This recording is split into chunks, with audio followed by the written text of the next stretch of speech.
Golden پلور ایک ایسا پرندہ ہے جو اپنی ہجرت کی وجہ سے مشہور ہے۔ یہ ہر سال امریکی ریاست الاسکا سے ہوائی جزیرے تک 4000 کلومیٹر کی مسافت صرف 88 گھنٹوں میں طے کرتا ہے۔ راستے میں کوئی جزیرہ نہیں آتا۔ جب سائنسدانوں نے اس پرندے پر تحقیق کی تو پتہ چلا کہ اسے 88 گرام فیٹ یعنی کہ چکنائی بطور ایندھن کی ضرورت ہوتی ہے۔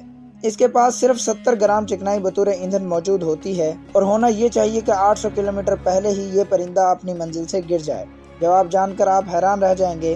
یہ پرندہ اکیلے سفر کرنے کی بجائے گروہوں میں وی شیپ میں سفر کرتے ہیں، جس کی وجہ سے انہیں ہواؤں کا کم سے کم سامنا ہوتا ہے۔ اس طرح ان کی 23% انرجی بچ جاتی ہے جو یہ ہوا کے مخالف ہونے پر استعمال کرتے ہیں۔ سوال یہ پیدا ہوتا ہے کہ ایک ننھے سے پرندے کے ذہن میں یہ سوال کیسے آتا ہے کہ کتنی چکنائی درکار ہے اور وی شیپ میں سفر کرنا ہے۔ اس صورت میں ہم اپنے منزل تک پہنچ جائیں گے۔ کوئی تو ہے یہ جو نظام ہستی چلا رہا ہے۔ سبحان اللہ، سلام پہنچے۔